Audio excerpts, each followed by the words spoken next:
Welcome to Crime Story. Today, I'm bringing you a chilling and deeply haunting case. The kidnapping that shocked America, and the nightmare that lasted 18 years. If you find this story compelling, don't forget to like the video and subscribe to our channel. Your support gives us the motivation to bring you more powerful true crime stories like this. Now, let's begin the story. It was a quiet June morning in 1991. 11-year-old Jaycee Lee Dugard, dressed in her favorite all-pink outfit, stepped out of her family's home in Myers, California, heading to the school bus stop just a short walk away. She was a sweet, shy girl with bright blue eyes and a gentle smile, a kid who loved animals and drawing, who still got excited about field trips and dreamed of a normal, happy life. That morning felt like any other. But it would be the last time anyone saw Jaycee for nearly 2 decades. As she walked along the road, her stepfather watching from their garage just a few yards away, a car pulled up beside her. Before he could react, a man shocked her with a stun gun, and a woman helped shove the unconscious girl into the car. Her stepfather jumped on his bike and gave chase, but the vehicle sped off. Within seconds, Jaycee was gone. The neighborhood erupted into chaos. Police flooded the area, helicopters scanned the woods, volunteers combed the hills. Pink ribbons, Jaycee's favorite color, were tied to mailboxes, street signs, and trees, symbolizing hope that she'd come home. Her face was printed on posters, flyers, t-shirts. Her name became a call for justice, a rallying cry for a town refusing to give up. But days turned into months. Months turned into years. And still, silence. No phone calls. No ransom. No trace. It was as if she had vanished off the face of the earth. Until, one summer day in 2009, a strange man walked onto the campus of UC Berkeley with 2 pale, withdrawn girls. His bizarre behavior raised a red flag. What began as an odd campus encounter unraveled into one of the darkest, most shocking child abduction stories in American history. Jaycee wasn't missing. She was hidden, in plain sight, for 18 years. This is her story. June 10, 1991, started like any other Monday. Jaycee Lee Dugard, just 11 years old, left home wearing a bright pink outfit, her favorite color, with a matching backpack slung over her shoulder. She was heading up the hill toward the school bus stop, a path she had walked many times before in the quiet town of Myers, California. Her stepfather, Carl Probin, stood in the garage and waved as she walked away. It was a peaceful neighborhood, the kind where danger felt like something that only happened on television.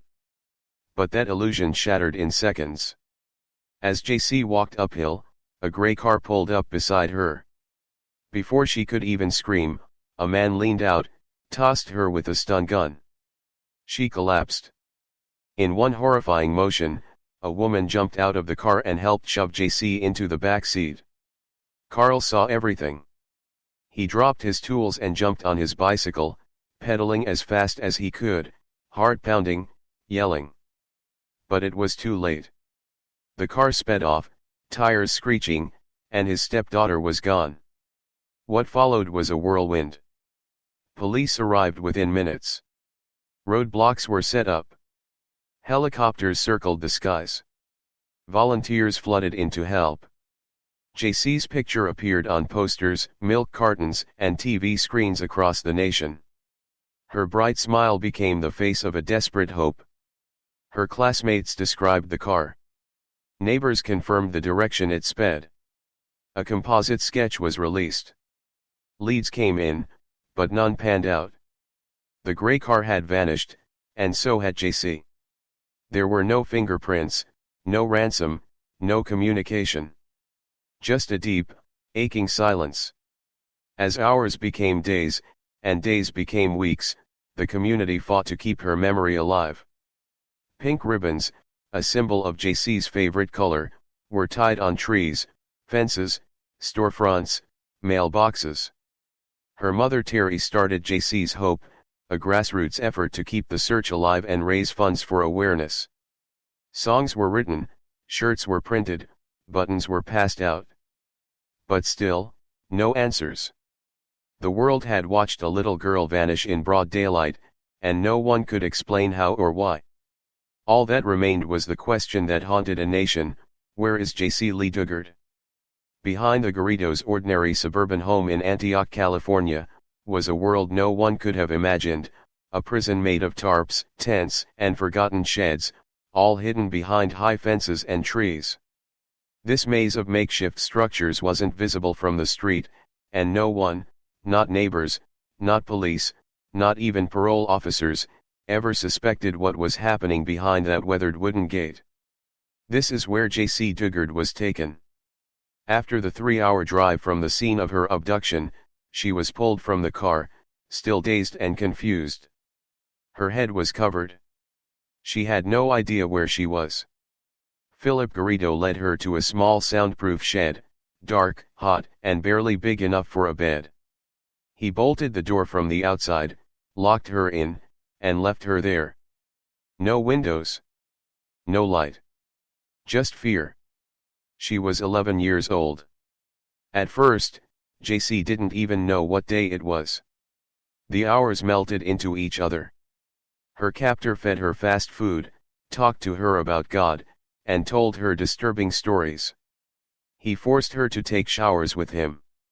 He told her he could hear angels and that she had been chosen to help him. His words were twisted, like he thought he was doing something good. Jaycee quickly learned that resistance led to punishment. She was too young to fully understand what was happening, but she knew she had to survive. She wasn't allowed to speak her own name. Over time, the fear became a daily reality. Garrido was the only voice she heard, the only face she saw. His wife, Nancy, eventually entered the picture too, bringing food, clothes, even a stuffed animal, pretending to be kind. But Nancy wasn't a savior. She was a participant. A captor. Someone who helped maintain the lie and keep Jaycee imprisoned. For years, Jaycee's life was confined to a few hundred square feet in a backyard that nobody knew existed. She wasn't allowed to go to school. She never saw a doctor. When she got sick, she had to wait it out. There was no comfort. No safety. No escape. She had a bucket to use as a bathroom. A chain sometimes tied to her ankle. And every night, she went to sleep not knowing if she'd ever see her family again. She was alive, but not free. And this was only the beginning. The horror was far from over. Jaycee's prison wasn't just the locked shed or the towering fences. It was something deeper, more invisible, more insidious. It was built from fear, manipulation, and twisted delusions. Philip Garrido didn't just chain her body, he went after her mind. He spoke of voices from angels, of missions from God. He claimed he was chosen, and Jaycee? She was the one sent to help him fulfill some divine destiny. He told her that the world was dangerous, that her family had abandoned her, and that only he could protect her now.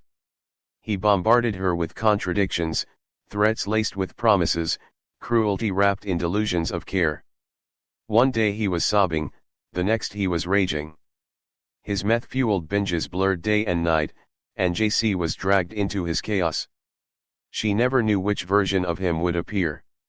And then came Nancy. Jaycee had hoped, foolishly, that another woman might help her. But Nancy was not a rescuer, she was a captor with her own twisted role. At times, Nancy played the mother, bringing toys, food, even whispering apologies. But soon the mask dropped. Jealousy took over. Her fake warmth turned ice cold. Nancy blamed Jaycee for everything. For her marriage.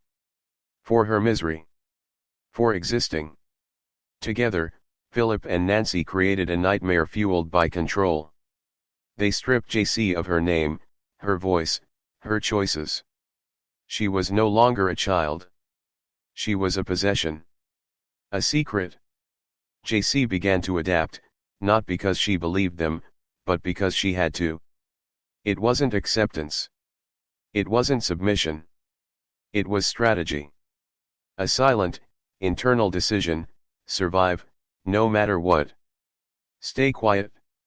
Stay still. Watch. Learn. Endure. She learned to say what they wanted to hear. To fake a smile. To pretend their version of reality was real. She found comfort in the tiniest things: a breeze through the trees, a moment of silence, the feel of dirt beneath her hands. This wasn't just captivity. It was psychological warfare. A slow erasure of identity. But somewhere, deep inside, Jaycee held onto a flicker of self, the memory of a girl who once walked up a hill in a pink outfit, and never came back. And despite everything, that girl wasn't gone. She was waiting. At 14, most girls are thinking about high school, friendships, dreams of the future. But for Jaycee Lee Dugard, her world was far removed from all of that. At 14, she became a mother. She had no doctor. No hospital. No one to guide her through the excruciating fear and pain of childbirth. Just the dim, confined space of a makeshift room. She gave birth alone, with only her captor watching, the man who had taken everything from her now witnessing the beginning of a new life. Her daughter came into the world in silence, born not into love and freedom, but into a prison with tarp-covered fences and locked doors.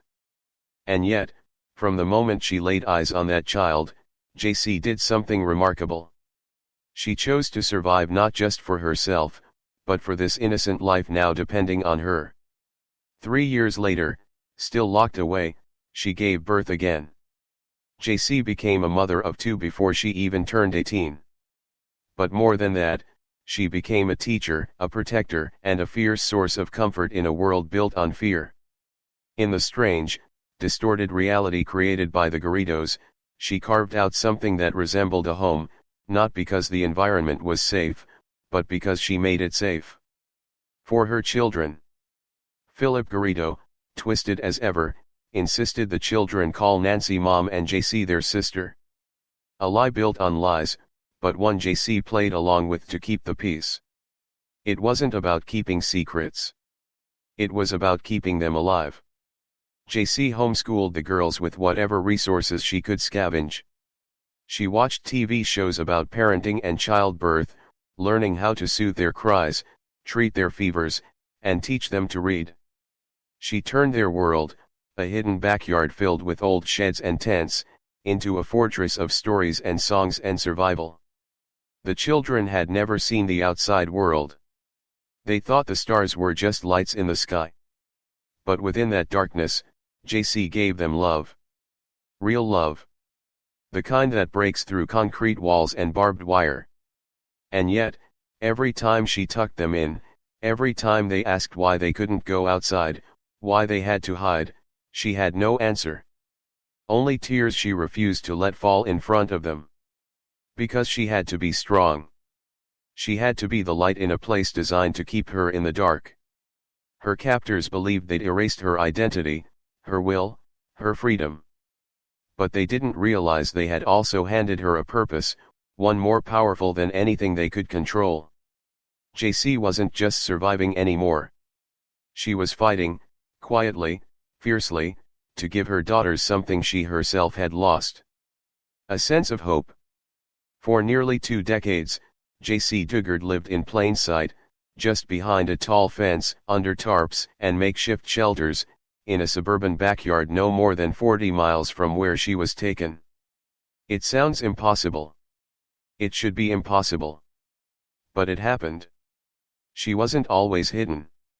Over time, her captors gave her glimpses of the outside world. Jaycee answered the door for strangers. She spoke on the phone. She even worked remotely for Garrido's small printing business, designing brochures and handling email correspondence, all under a fake name. Customers praised her work, never suspecting that the quiet, competent woman on the other end of the line was the same girl whose face once covered missing posters nationwide. Neighbors occasionally spotted children playing in the backyard, pale, unfamiliar, strange. But nothing ever came of it. One even remembered a young girl introducing herself as Jaycee through a fence. That should have been the clue. That could have ended everything. And the authorities? They were there. Again and again. Garrido, a registered sex offender, was under parole supervision. Officers visited the house. Spoke to him. Sat in his living room. But somehow, no one ever walked into the backyard, the very place where Jaycee was locked away. In 2006, a neighbor called 911 to report tents in the yard and children living in odd conditions. A deputy came. Talked to Garrido. Left. He never stepped beyond the front door. The system failed. Not once. Not twice. Over and over again. Jaycee was even spotted at a gas station once, staring silently at a missing child poster, her own face staring back at her. A man called it in, but by the time police arrived, she and the car were gone. So close. Every time, so heartbreakingly close. How does a girl disappear for 18 years while living in the same county she was taken from? How do parole officers miss two children living on a property where only one man is supposed to reside? How does no one notice the silence behind the fences, the shadows in the tents? The answer isn't simple. It's a painful tangle of oversight, assumptions, and missed chances. Jaycee was a ghost in her own life, seen, but never truly seen. And still, through all of it, she kept her secret. Not because she wanted to, but because the fear was greater than the hope. Garrido made sure of that. He fed her lies about the outside world, that no one would believe her, that no one would help her, that her daughters would be taken away if she spoke. So she stayed quiet. She smiled. She answered the door. And behind her eyes, she waited. Waited for the one person who would finally look past the lies, and see her. It was the mistake that unraveled 18 years of deception. The slip-up that finally cracked the walls of a prison built from fear and silence. In August of 2009, Philip Garrido made a move that defied logic. After nearly 2 decades of secrecy, he walked into the campus of UC Berkeley, not alone, but with 2 pale, quiet teenage girls by his side. They were his trophies. Daughters born in captivity. And he was there to promote something he called God's Desire, a bizarre religious program filled with delusions and grandiosity. But someone was paying attention. Lisa Campbell, a special events coordinator, watched Garrido closely. His eyes didn't match his words. The girls. Distant. Subdued. Something was off, a wrongness she couldn't shake. So, she asked him to return the next day, and then did what no one else had managed in 18 years. She made a call. The next day, when Garrido returned with the same girls, and a woman calling herself Alyssa, campus police officer Eli Jacobs joined the meeting. She watched. She listened. She felt the unease. These girls didn't look her in the eye. Their skin was too pale. Their smiles didn't reach their eyes. Jacobs ran Garrido's name. What came back? A red flag the size of California, convicted sex offender. Kidnapper. Rapist. A man on lifetime parole. And now, standing on her campus with 2 underage girls he claimed were his relatives. The clock started ticking. Jacobs alerted the parole office. That same afternoon, 2 parole agents drove to the Garrido home. Garrido greeted them like nothing was wrong. The girls were relatives, he said. He had permission. He rambled. He lied. But the air was shifting. The next day, August 26, 2009, Garrido arrived at the Concord parole office with Nancy, the 2 girls, and Alyssa. This was it. The parole officer separated them. One by one, questions were asked. Names, histories, details. Alyssa grew defensive. She claimed she was a battered woman hiding from her abusive husband in Minnesota. The lies were trembling now, fragile and thin. And then, the dam broke. After hours of pressure, she looked them in the eye and said it. I'm Jaycee Dugard. 18 years. 18 years of being erased. Of silence. Of captivity. And finally, her name returned to the world. Not as a ghost. Not as a poster. But as a survivor. That single sentence shattered everything Garrido had built. The case exploded overnight. Headlines screamed her name. Investigators scrambled.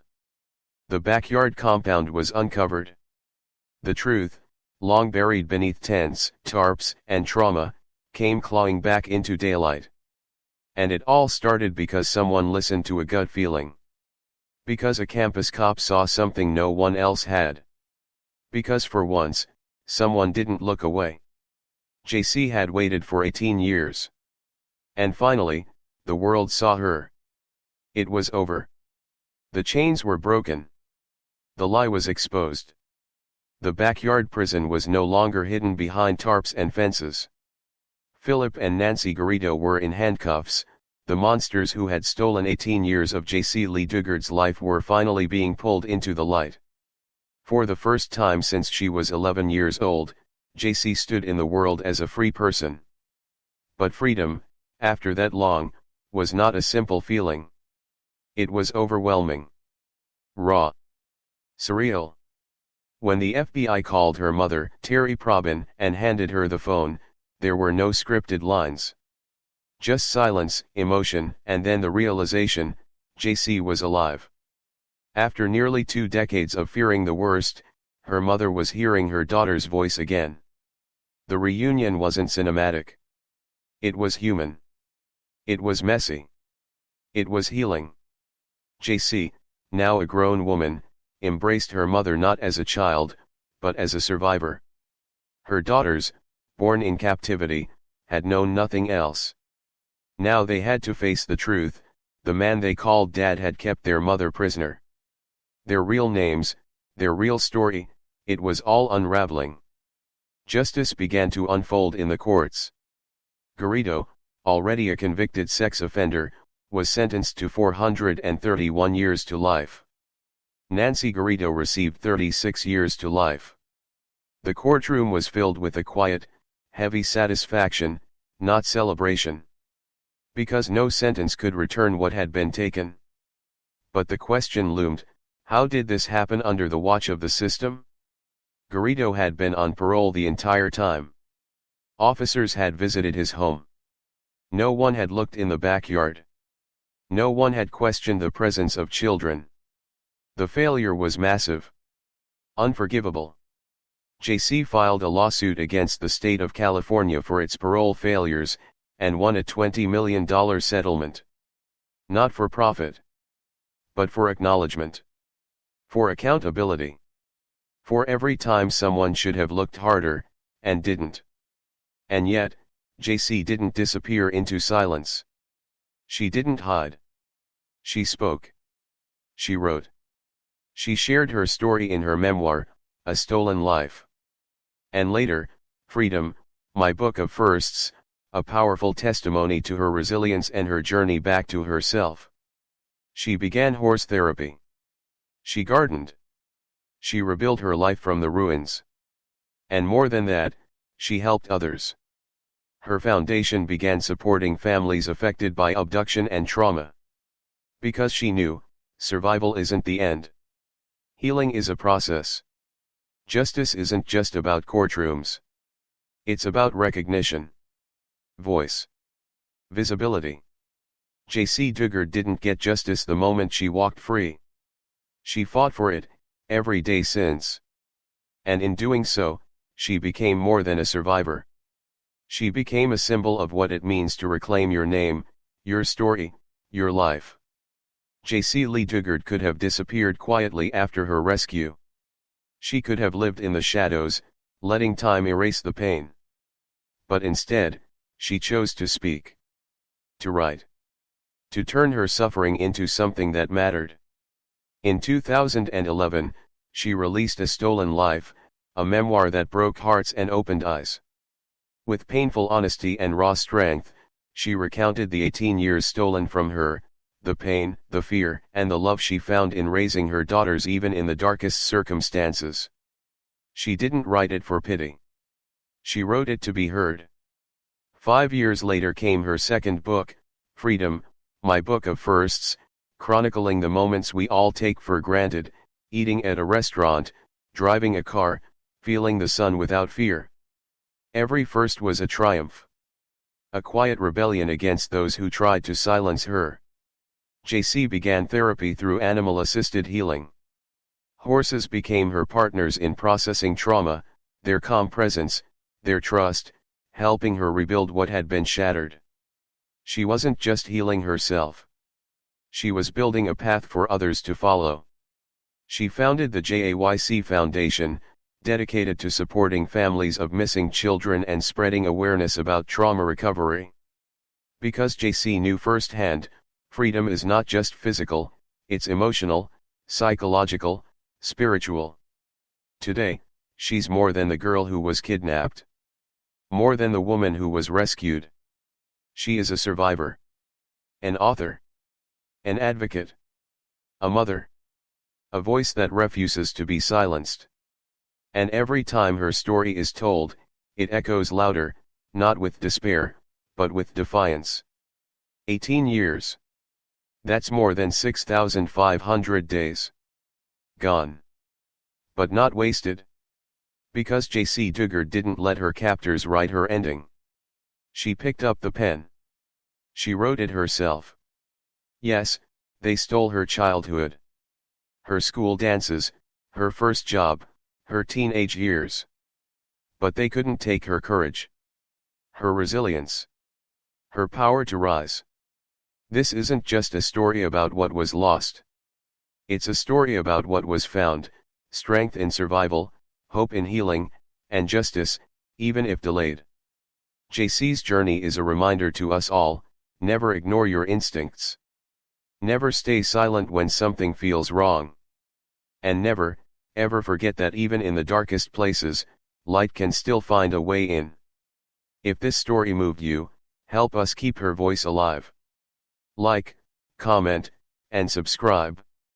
Because telling these stories, remembering their names, is how we fight back. Jaycee Lee Dugard.